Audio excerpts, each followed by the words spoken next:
পুরস্কারের কথা বলেছিলাম। যেই ব্যক্তি নামাজের হেফাজত করবে আল্লাহ রাব্বুল আলামিন দ্বিতীয় নম্বর তাকে পুরস্কারে পুরস্কৃত করবেন। কবরের যে আযাব, এই কবরের আযাব আল্লাহ তাআলা হটায় দিবেন। নামাজ পড়লে কবর আল্লাহ জান্নাতের বাগান করে দিবে। কবরের সামনে না পড়ে অতীতে চলে গেছে, আমরা কবর থেকে বাইরে দুনিয়াতে এসেছি নাকি না সামনে? তাহলে ওই জগতে সুখ শান্তিতে থাকতে চাইলে নামাজ ছাড়া বিকল্প কোনো পথ নাই। 3 নম্বর আলোচনা রয়ে গিয়েছিল, যেই ব্যক্তি নামাজের হেফাজত করবে আল্লাহ রাব্বুল আলামিন 3 নম্বরে তাকে পুরস্কারে পুরস্কৃত করবেন, ডান হাতে আমলনামা দিয়ে দিবেন। সুবহানাল্লাহ।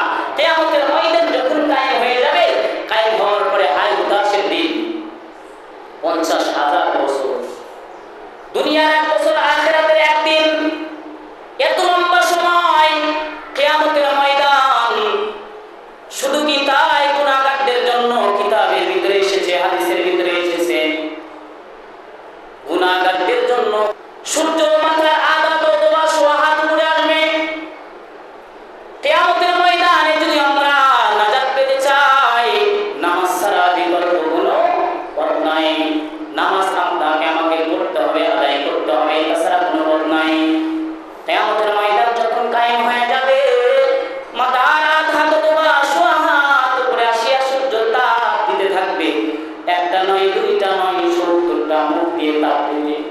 বর্তমান সূর্য আমাদের থেকে 1500 কোটি মাইল দূরে, 1500 কোটি মাইল দূরে। বিজ্ঞানীরা যে পর্যন্ত, ওনাদের দৌড় যে পর্যন্ত, এটা শুধু লিপিবদ্ধ করেছে। এর উঠে কত আল্লাহ তাআলাই ভালো জানে। 1500 কোটি মাইল দূরে সেই সূর্য 70টা মুখ দিয়ে নয়, একটা পিঠ দিয়ে তাপ দেয়। 1500 কোটি মাইল দূর থেকে কয়টা পিঠ দিয়ে? একটা পিঠ দিয়ে তাপ দেয়, মুখ না কিন্তু।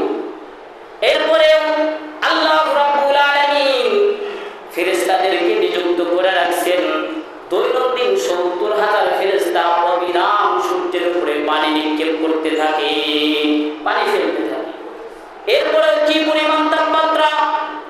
গরমে আমরা সহ্য করতে পারি না, রোদে যাইতে পারি না। কিন্তু কিয়ামতের ময়দান কত ভয়াবহ হবে!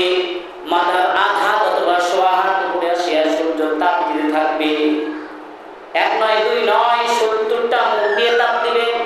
কিয়ামতের ময়দানে একটা ফেরেশতাও সূর্যের উপরে 1 ফোঁটা পানিও ফেলবে না, বরং আল্লাহ তাআলা আদেশ করবে, ও সূর্য, তোর ভিতরে যত তাপ আছে আমার নাফরমান বান্দা, দুনিয়াতে আমি কোরআন পাঠিয়েছিলাম, হাদিস পাঠিয়েছিলাম, আমার নবীকে পাঠিয়েছিলাম, ওলামায়ে কেরামকে পাঠিয়েছিলাম, তারা তাদেরকে সতর্ক করেছে, তাদের প্রতি নিউজ দিয়েছে, তাদের দায়িত্ব তারা পালন করেছে। নামাজ পড়তে হবে, রোজা রাখতে হবে, হজ করতে হবে, শরীয়ত মোতাবেক জীবন যাপন করতে হবে, এগুলো তারা বলেছে। কিন্তু তারা তা মানে নাই, ওরা আমার নাফরমানি করেছে। তোর ভিতরে যত তাপ আছে তার উপরে ছেড়ে দে। সূর্যের যত তাপমাত্রা আছে সম্পূর্ণ তাপমাত্রা নাফরমান বান্দা বান্দির উপরে ছেড়ে দেওয়া হবে। ওই সূর্যের তাপে মগজ টকবক টকবক করতে থাকবে, নাক মুখ দিয়ে মগজ গলে গলে পড়তে থাকবে। ওই ভয়াবহ ময়দানে যদি আমরা আল্লাহর আরশের নিচে ছায়া পাইতে চাই, আল্লাহর পয়গম্বর বলেন, যদি তোমরা আরশের নিচে ছায়া পেতে চাও, তাহলে উম্মত 5 ওয়াক্ত নামাজের হেফাজত করো। 5 ওয়াক্ত নামাজের হেফাজত যদি আমরা করি, তাহলে মাথার আধা হাত অথবা সোয়া হাত উপরে আসিয়া সূর্য তাপ দিবে না, পয়গম্বরের ওয়াদা। নাক মুখ দিয়া মগজ গলে গলে পড়বে না, পয়গম্বরের ওয়াদা।